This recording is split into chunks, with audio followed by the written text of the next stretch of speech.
నేడు తెలంగాణ బంద్కు పిలుపునిచ్చాయి బీసీ సంఘాలు. బీసీ రిజర్వేషన్ల బిల్లు పైన అంటే జీవో పైన హైకోర్టు నిన్న స్టే విధించినటువంటి సంగతి మనకు తెలిసిందే. దీంతో స్థానిక సంస్థల ఎన్నికల నోటిఫికేషన్ కూడా తాత్కాలికంగా ఆగిపోయింది. ఎలక్షన్ కమిషన్ దీనికి సంబంధించి నిన్న దాని యొక్క ప్రెస్ మీట్ ను కూడా విడుదల చేయడం జరిగింది. నోటిఫికేషన్ల నిలుపుదలకు సంబంధించి ఇప్పటికే 4 నుంచి 6 వారాల పాటు దీని యొక్క నోటిఫికేషన్ ని పోస్ట్ పోన్ చేస్తున్నట్టు అంటే వాయిదా వేస్తున్నట్టు ప్రకటించిన తర్వాత ఒక్కసారిగా ఆగ్రహాన్ని వ్యక్తం చేస్తున్నటువంటి బీసీ సంఘాలు నిన్న హైకోర్టు వద్దనే తీవ్ర ఆగ్రహ జ్వాలలు వ్యక్తపరిచారు. పూర్తిగా నోటికాడికి వచ్చినటువంటి కూడును లాగేసుకుంటున్నారంటూ కూడా ఆగ్రహాన్ని వ్యక్తం చేశారు. ఆర్ కృష్ణయ్య అదేవిధంగా తీన్మార్ మండలం లాంటి వాళ్ళు చాలా మంది కూడా నిన్న ఈ యొక్క తీర్పు తర్వాత హైకోర్టు ఇచ్చినటువంటి ఈ యొక్క వాయిదా తర్వాత నోటిఫికేషన్ వాయిదా పడినటువంటి తర్వాత పూర్తి స్థాయిలో వారు ప్రభుత్వం పైన కొంత ఆగ్రహంతో ఉన్నారు. అదేవిధంగా ఇలాంటిది జరుగుతుందని చెప్పేసి ముందు కొన్ని సూచనలు చేశామంటూ కూడా చెప్తున్నారు. ఏదేమైనా కూడా ప్రస్తుతం ఈ నేపథ్యంలో పూర్తిగా రాష్ట్ర వ్యాప్తంగా ఉన్నటువంటి బీసీ సంఘాలైతే ఏకతాటిపైకి వచ్చినట్టు కనపడుతుంది.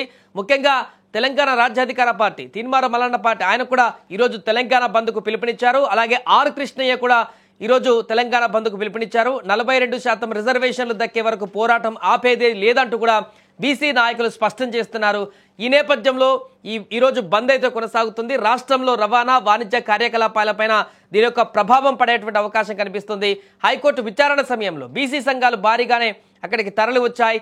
ఆ కృష్ణయ్యతో పాటుగా ఇతర నేతలు కోర్టు వద్దకు తరలి వచ్చారు. ఇక జీవో నెంబర్ 9 పైన కోర్టు స్టే విధించారని తీర్పు రావడంతో ఆందోళన కూడా వ్యక్తం చేశారు. ఇప్పుడు మొత్తం రాష్ట్ర వ్యాప్తంగా కూడా ఇదే చర్చ కొనసాగుతుంది. వెంటనే శుక్రవారం రాష్ట్ర వ్యాప్తంగా బంద్కు పిలుపునిచ్చారు నిన్న.